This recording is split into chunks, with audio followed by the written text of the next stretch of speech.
রন্তুস কিচেনে তোমাদের স্বাগত। আজকে আমি তোমাদের কাছে নিয়ে এসেছি আপেলের চাটনি।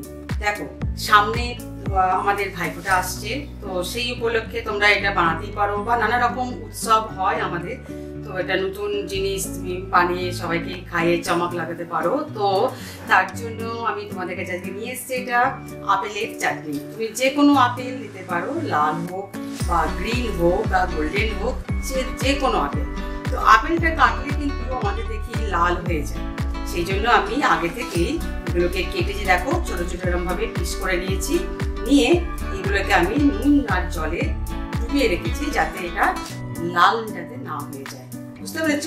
তো তাহলে বন্ধুরা আমি চলে যাই আপেলের চাটনি বানাতে। দেখো এখানে আমি একটা কড়াই বসিয়ে দিয়েছি অলরেডি, গ্যাস আমি অন করে দিয়ে এর মধ্যে দেব তেল, সাদা রিফাইন তেল।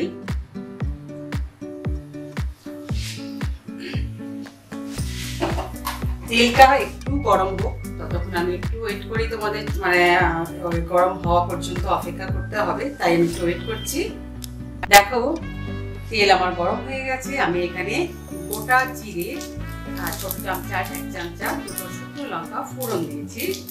এটা ফোড়ন ভালো করে ভাজা ভাজা হয়ে গেলে আমি আপেলের টুকরোগুলো এখানে ছেড়ে দেব।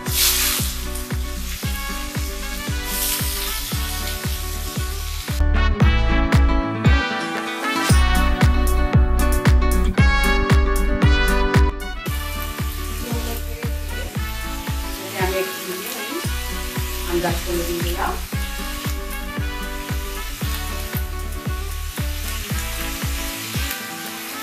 আর দেব কাশ্মীরি লঙ্কার গুঁড়ো,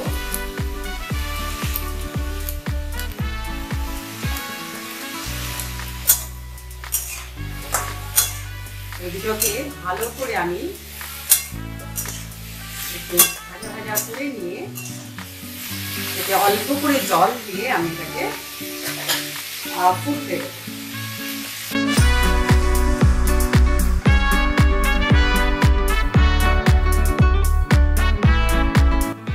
আমি এখানে অল্প করে জল দিয়ে এটাকে একটু মিডিয়াম আঁচে বসিয়ে দেবো।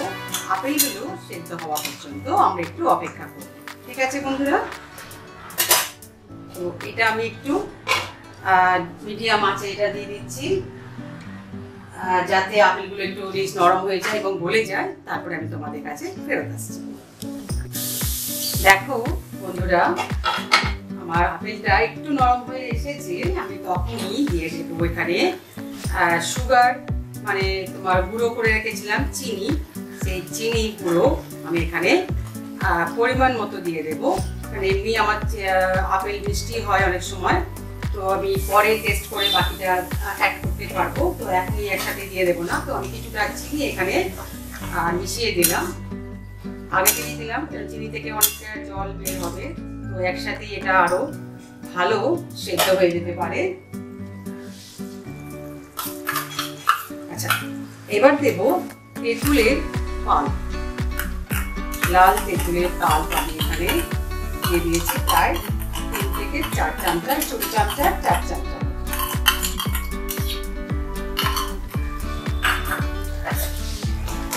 এটাকে ভালো করে এর সাথে মিশিয়ে নেব।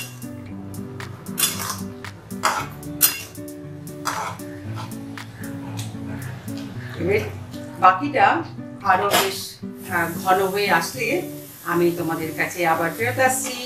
চিনি এবং তেঁতুলের পাল্প যেটা দিলাম সব একসাথে একটা মিক্স হয়ে গেলে জিনিসটা দেখতেও সুন্দর লাগবে। তো ততক্ষণ পর্যন্ত তোমার কাছে একটু মানে টাইম চেয়ে নিচ্ছি তোমাদের কাছ থেকে, তো তোমরা একটু আমাকে টাইম দাও।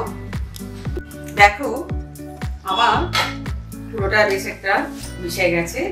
এখন তুমি এটাকে বেশি দিন পর্যন্ত যদি রাখতে চাও, তার জন্য তুমি একটু ভিনিগার এখানে অ্যাড করে দেবে, তাহলে তুমি এই জিনিসটা অনেক দিন পর্যন্ত ফ্রিজে রেখে খেতে পারবে, নষ্ট হবে, ঠিক আছে? ওই জন্যই আমি এখানে ভিনিগার অ্যাড করে দিলাম। এবার দেবো, দেখো এখানে আরেকটু ঘন হয়ে গেলে এর মধ্যে আমি একটা মশলা দেবো, সেটা হচ্ছে 5 ফোড়ন, এবং শুকনো লঙ্কা আমি তাওয়ার মধ্যে একটু গরম করে নিয়ে সেটা গুঁড়ো করে রেখেছি। সেই মশলাটা আমি একটু নামাবার আগেই তাহলেই হয়ে গেল আমাদের আপেলের চাটনি বলো বা আপেলের আচার, যেটা নাম দিতে পারো, কোনো অসুবিধা নেই। নতুন জিনিস খাইও, বাড়িতে সবাইকে তাক লাগিয়ে দিও। ডাইরেক্ট আমি ঘন করতে চাইবো, তোমরা যদি এরকম রাখতে চাও তো রাখতে পারো, তাতে কোনো অসুবিধা নেই, কিন্তু আমি এটাকে আর একটু ঘন করব। এখানে নুন এবং চিনি আর তেঁতুলের পাল সব ঠিকঠাক আছে, আমি টেস্ট করে দেখে নিয়েছি, তোমরাও তাই করবে।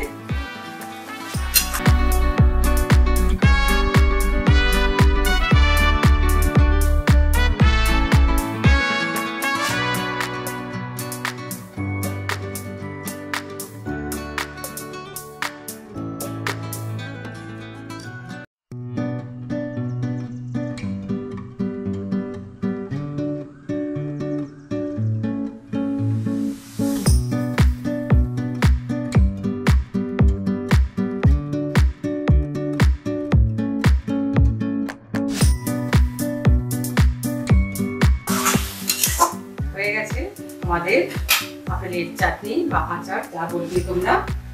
তো আমি এটা এবারে বন্ধ করে দিলাম গ্যাসটা, দিয়ে এখানে যে ভাজা মশলাটা, পাঁচফোড়ন এবং শুকনো লঙ্কা শুকনো খোলায় ভেজে নিয়েছিলাম, সেই মশলাটা আমি এখন দিয়ে দেব। প্রায় 2 চামচা মতোই দিলাম, গন্ধটাও খুব সুন্দর একটা বেরোবে, খেতেও খুব সুন্দর আচারের মতোই লাগবে।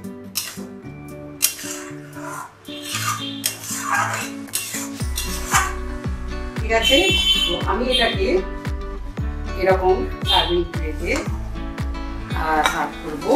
তোমরা দেখো কি সুন্দর একটা দেখতে হয়েছে।